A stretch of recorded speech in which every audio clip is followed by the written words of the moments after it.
بسم اللہ الرحمن الرحیم۔ السلام علیکم۔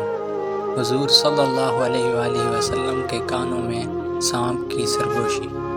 حضرت جابر بن عبداللہ رضی اللہ تعالیٰ عنہ سے روایت ہے کہ ایک مرتبہ ہم نبی کریم صلی اللہ علیہ وآلہ وسلم کے ساتھ سفر کر رہے تھے۔ آرام کی غرض سے حضور صلی اللہ علیہ وآلہ وسلم ایک کھجور کے سائے میں بیٹھے تو اچانک ایک کالا سانپ آپ صلی اللہ علیہ وآلہ وسلم کے پاس پہنچ کر اپنا منہ آپ صلی اللہ علیہ وآلہ وسلم کے کان کے قریب لے گیا۔ کچھ دیر بعد حضور صلی اللہ علیہ وآلہ وسلم نے اس سانپ کے کان کے قریب اپنا منہ مبارک لے جا کر کچھ فرمایا۔ اس کے بعد وہ سانپ ایسے غائب ہوا جیسے اس کو زمین نکل گئی ہو۔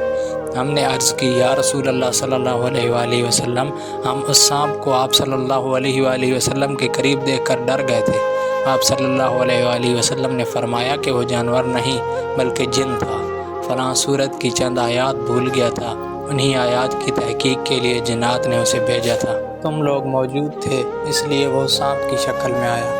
اس کے بعد حضور صلی اللہ علیہ وآلہ وسلم ایک گاؤں میں پہنچے تو وہاں کے لوگوں نے عرض کی، یا رسول اللہ صلی اللہ علیہ وآلہ وسلم، اس گاؤں کی ایک خوبصورت عورت پر ایک جن عاشق ہو گیا ہے۔ اس نے اسے اتنا پریشان کر رکھا ہے کہ وہ نہ کھاتی ہے نہ پیتی ہے، بس مرنے کے قریب ہے۔ حضرت جابر رضی اللہ تعالیٰ عنہ فرماتے ہیں کہ اس عورت کو میں نے بھی دیکھا، وہ ایسی تھی جیسے چاند کا ٹکڑا۔